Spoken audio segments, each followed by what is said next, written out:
बड़े धूमधाम से राजीव की शादी मालती से हुई। पूरी फैमिली कुछ दिन तक तो साथ ही रहा करती थी, लेकिन फिर सब अपना अपना फ्लैट ले लिया। मालती की सास और ससुर मालती के साथ रहना पसंद करते। मालती हर चीज़ में अव्वल थी।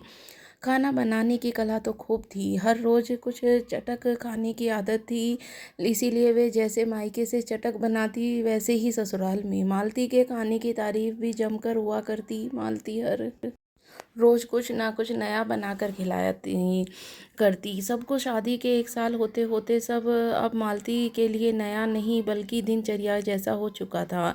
रोज़ सुबह भोर से उठना, नहाने के बाद सीधे भगवान का नमन करना, उसके बाद किचन में जुट जाना। आखिर पतिदेव की सुबह 9 बजे ऑफिस जो होता था, लंच के डिब्बे में चटपटे व्यंजन से सजा देना, यही तो कार्य एक पत्नी का। पतिदेव अक्सर यही डायलॉग कहा करते। वक्त बीतता गया और शादी के लगभग 2 साल होने को थे। रोज के इस दिनचर्या में मालती खुद को काफ़ी दूर होती जा रही थी। पतिदेव के जाने के बाद सास ससुर की सेवा, नाश्ता, खाना, फिर खाली होते झाड़ू पोछा, जरा सी भी फुर्सत नहीं। लेटने की भी तो नहीं थी। सासू माँ के पैर दबाने का समय हो जाता। अक्सर मालती के मायके वाले उससे शिकायत किया करते, अरे तू तो रानी हो गई है, एक मिनट की भी फुर्सत नहीं तुझे। यह सुन मालती खींच जाती और मन ही मन बड़बड़ाते हुए कहती, रानी हूँ कि खुद बाई खुद नहीं पता। पूरा दिन कब निकल जाता पता नहीं चलता। खुद के लिए तो समय ही नहीं। यहाँ फ़ोन पर क्या खुद की बात कर लूँ वही बहुत है। अभी समय होते होते नाश्ता बनाना, फिर 7 बजते बजते खाना बना देना और 8 बजे सबको खाना खिला देना, 10 बजे तक सबको दूध देना, उसी में किचन का काम, बर्तन सब तो हैं। यह ने अब यही तो सब है ज़िंदगी का हिस्सा। कभी सोचा नहीं था कि ज़िंदगी ऐसी हो जाएगी। कुछ ही दिन बाद घर में खुशी आई। मालती प्रेग्नेंट हो गई। घर में खुशी, लेकिन मालती का समय में भी किसी तरह के घर का सारा काम करती। उससे एक दिन रात में पतिदेव ने कहा, क्या हम एक बाई नहीं रख सकते? मैं बहुत जल्दी थक जाती हूँ, मुझसे लगता है कभी कभी अब नहीं हो पाएगा। ऊपर से इतने काम। पतिदेव लंबी गहरी सांस में लीन होकर खर्राटे लेने लगे। यह देखते हुए मालती रुआसी हो गई। उसने निर्णय लिया कि वो ये बात सासू माँ से ही अब कहेगी।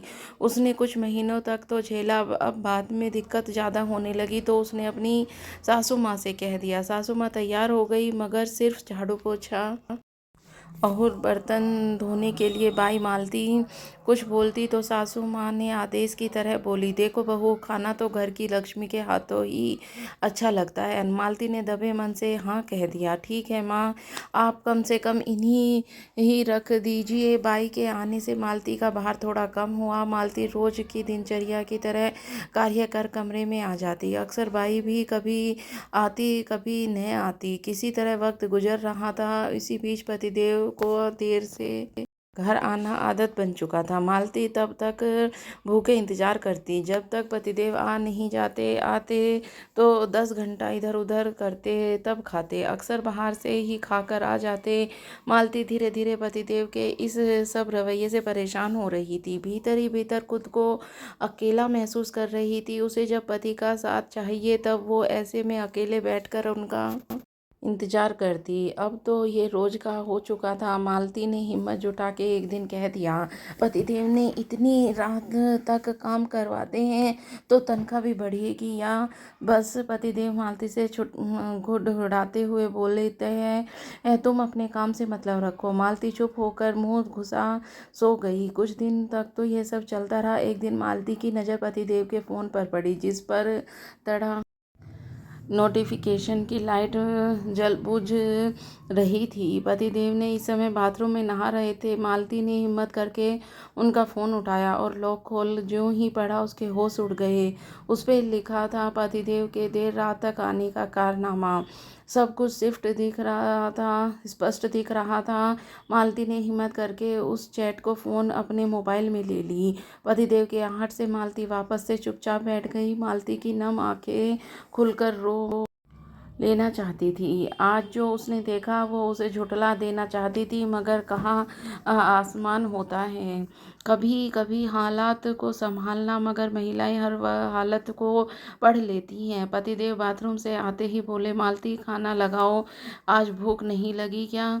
मालती चुपचाप किचन की तरफ बढ़ गई, फोन के उस चैट को बार बार याद करती। मालती खाना लेकर कमरे में ही आ गई। उसने बिस्तर पर रखते हुए कहा, खाना। पतिदेव का निवाला गया और नहीं गया, उसने खाना शुरू कर दिया। उधर पतिदेव फोन में घुसे पड़े थे। मालती ने हिम्मत करके उनसे कहा, ऐसा क्या जो फोन नीचे रख ही नहीं पा रहे हो? खाना ठंडा हो रहा है। पतिदेव मालती की ओर देखते हैं तो मालती पतिदेव के फोन को एकटक निगार रही थी। पतिदेव झट से फोन नीचे रख खाना खाने लगे। मालती खाना खाकर उठ गई, वापस बिस्तर पर आ गई और लेटते हुए बोली, सब हटा दीजिए, मैं सोने जा रही हूँ, सर भारी है। पतिदेव अनमने तरीके से बोले, ठीक है। मालती बिस्तर पर लेट गई, आंखें मूंद कर, मगर उसकी नींद तो जैसे उस मैसेज की से ही गायब हो चुकी थी। पतिदेव सब हटाकर झट से लेटे और मोबाइल में व्यस्त हो गए। उन्हें न मालती से मतलब था और न आने वाले बच्चे से। वो अपनी धुन में जी रहे थे। इधर मालती रात भर करवटें बदलती रही और कब सुबह हो गई पता ही नहीं लगा। रात भर की बात मालती के दिमाग में घूम घूम कर बवंडर ला रही थी। किचन में खड़ी मालती कभी रोने लगती तो कभी पेट पकड़कर कुर्सी पर आहिस्ता से बैठ जाती। बार बार उसे महसूस हो रहा था कि जैसे उसे चक्कर आ रहे हों। मालती चुपचाप से आराम आराम से खाना बना रही थी। खाना खाना बनाने के में देर हो गई। पतिदेव किचन के पास आकर बोले, मैडम खाना मिलेगा, ऑफिस का समय हो गया है। मालती अपने उधेड़ बुन में गुम थी। पति देव ने झंझोरते हुए, अरे हुआ खाना, क्या बना है? मालती चौंक कर बोली, बस रोटी बाकी है। पतिदेव चौंक कर बोले, क्या अभी रोटी बाकी है? मालती, तुम्हें पता है मुझे देर हो रहा है। मालती ने बेमन से कहा, तो क्या हुआ, आप रोटी आज कैंटीन में खा लेना। पतिदेव बड़बड़ाते हुए किचन से निकले, एक तो काम करती हो और वो भी ढंग से नहीं, हद है। नौकरानी की गुलामी करना पड़े तो समझ आए। मालती आंखें मूंद कर एक लंबी गहरी सांस लेते हुए, उफ, ये नौकरी की गुलामी है या? पतिदेव आज गुस्से में लंच लेकर नहीं गए। मालती की आंखों में आंसू छलक गए। उसके खुद को संभालते हुए किचन समेटा सास ससुर को चाय नाश्ता देकर जो खाली हुई अपने कमरे में आकर लेट गई। मालती की उलझी आंखें रात भर बिना सोए नींद की पुकार कर रही थी। मालती ने फोन को उठा, गैलरी खोलकर तस्वीरों को पढ़ने लगी जिसपे पतिदेव और राधिका के अफेयर के मैसेज था। ये पढ़ते ही उसकी आंखें खुल गई। राधिका पतिदेव के ही ऑफिस की थी शायद, मगर मालती के अंदर ही अंदर एक बात खाई जा रही थी कि पतिदेव ऐसा कैसे कर सकते हैं। करना तो दूर, सोच भी कैसे कर लिया, और 1 साल का ये रिलेशनशिप का सफ़र भी तय कर लिया बिना मुझे सोचे। जिस पतिव्रता के लिए एक दिन रात एक ही हूँ, वो इस तरह, और मुझे भनक तक नहीं।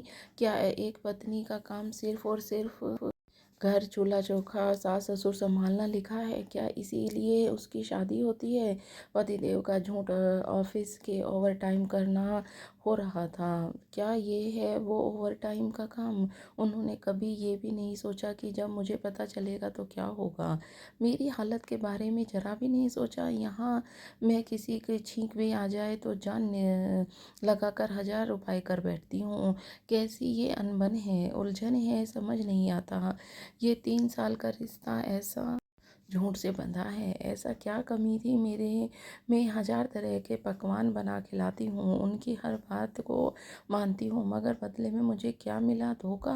बोलते हुए उसकी आंखें छलक पड़ती हैं। वह फूट फूट कर रोने लगती हैं। आखिर कौन सी वजह है जो मेरे साथ इतना बड़ा झूठ बोलने मालती अंदर ही अंदर टूटती जाती है। हर रोज ही पतिदेव की झिक झिक हो ही जाती। कभी नमक ज़्यादा हो जाता तो कभी कम। तुम्हारा ध्यान कहाँ है आजकल? पतिदेव तैस में बोला। मालती 2 पल रुकी और बोली, ध्यान ही भटक गया। पतिदेव बिनक पड़े। ऐसा खाना बनता है हर रोज़? तुम कभी नमक ज़्यादा करती हो तो कभी कम। तुम्हारे पास ज़रा भी दिमाग नहीं है क्या? दिमाग काम कर रहा है या बंद हो गया? पतिदेव आज फिर पिन आते हुए थाली धकेल निकल गई। ये देख सासू माँ बोलती है, मालती क्या बात है, तबीयत ठीक है ना? मालती रोने लगी और माँ के सीने से लगकर सिसकने लगी। क्या बात है, बोल मालती। मालती ने वो सारी बातें बताई जो आज तक हो रहा था। पहले तो माताजी भड़की, मेरा बेटा न ऐसा नहीं करेगा। फिर न जाने क्या सोचकर दोपहर के कमरे में आई और बोली, तुम कुछ दिन और देखो, इसका एक ही हल है, वो मैं मौके पे बताऊंगी। मालती उनकी बात समझ नहीं सकी। पतिदेव आज बहुत खुश होकर खाने की टेबल पर बैठे। अरे वाह, आज तो बहुत कुछ बना है, रायता, सलाद, सब्जी, रोटी, दाल, चावल। क्या बात है, कोई आ रहा है क्या? मालती की सास ने तपाक से बोला। हाँ, मालती की सौतन। इतना सुनते ही पति देव के सुरसुरी चढ़ खांसी आने लगी। किसी तरह सुरसुरी का मामला निपटा तो खाने की ओर लपके। मालती शांत परेशान अपनी ही उलझन में उलझी हुई खड़ी थी। पति देव जैसे ही मुंह का निवाला डाला, फिर आज नमक कम लगा और बोले, चलो तुमको मायके छोड़ आऊं। रोज का लगा रखा है, कभी नमक रहेगा, कभी नहीं रहेगा, कभी इतना रहेगा कि जहर या खा लूं। इससे बेहतर पता नहीं इसे क्या हो गया है, क्या देख कर ब्याह कर लाई। मालती की सास ने टोकते हुए बोला, तो कर ले किसी काम काजी से शादी, ही वैसे भी तेरी इस काम काली करम जली की वजह से ही तो हमारे घर में रोज चिंगारी लग रही है।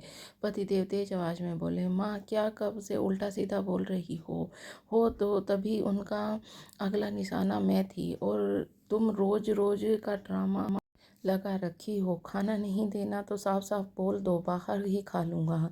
माँ के साथ पाकर मैंने भी हिम्मत जुटाई और चैट वाला फ़ोटो दिखाई। ये देखते ही पतिदेव सन्न रह गए। ये तुम यही सब करती हो? मैंने भी हिम्मत जुटाई और हाँ करना पड़ता है। बीवी हूँ, रखेल नहीं जो छोड़ दूँ। इतने में माल करके मालती पतिदेव की ऊंची आवाज़ में बोला, क्या मालती मारेंगी मुझे? मारिए, वैसे भी चुड़ैल ही आपकी सब कुछ है। मालती माँ बाबा हैं, हाँ तो शर्म आ रही है उनके आगे ये सब कहते करते। शर्म नहीं आई? आपने आने वाले बच्चे का तो सोच लेते। नमक नमक नमक, रोज इस घर में नमक को लेकर झगड़ते होते हैं। आप कभी सोचे कि ऐसा अचानक क्यों होने लगा? ऐसा सोचने क्योंकि भूत सवार है हमार आपको उस चुड़ैल का। मालती माफ़ करो, चुप हो जाओ। क्यों चुप हो जाऊं? इतने दिन से चुप रहकर ही तो बिताई है। जिस चुप्पी ने मेरी ये अधमरी हालत कर दी है। जैसे नमक ज़्यादा हो जाए तो खाया नहीं जा सकता, वैसे ही ज़िंदगी में कोई ज़बरदस्ती आ जाए तो जीना मुश्किल होता है। नमक का हिसाब किताब याद है। और मालती का पतिदेव पैरों तले बैठकर माफ़ी मांगने लगे। माफ़ कर दो, बहक गया। क्या पता माफ़ करते ही फिर बहक जाए तो? मालती तुम्हारे पैर पकड़ कर कह रहा हूँ, अब नहीं होगा गलती। देखो जी, एक बात पर माफ़ी मिलेगी। मालती ने हालत को संभालते हुए बोला। पतिदेव बोले, क्या मैं आपको माफ़ कर देती हूँ, आप मुझे माफ़ कर दो। इतना कहकर मालती पतिदेव के सीने से लिपट गई। पतिदेव भी मुस्कुरा पड़े। माँ बाबूजी भी खुश हो गए। तो दोस्तों, आप बताइएगा कि मालती ने उसे माफ़ करके सही किया? क्या माफ़ी सिर्फ एक औरत ही दे सकती है? क्या मर्द कभी ये स्वीकार करेगा कि औरत बाहर जाकर किसी गैर मर्द के साथ इस तरह का व्यवहार करे? मुझे तो नहीं लगता कि कोई भी मर्द माफ़ कर सकता है। आपको क्या लगता है? मुझे ज़रूर बताइएगा एक कमेंट करके। और हाँ, आपको ये कहानी कैसी लगी मुझे ये भी बताना। मैं ऐसी ही अच्छी अच्छी कहानियाँ आपके लिए लाती रहूँगी। पूरी कहानी सुनने के लिए आपका बहुत बहुत धन्यवाद।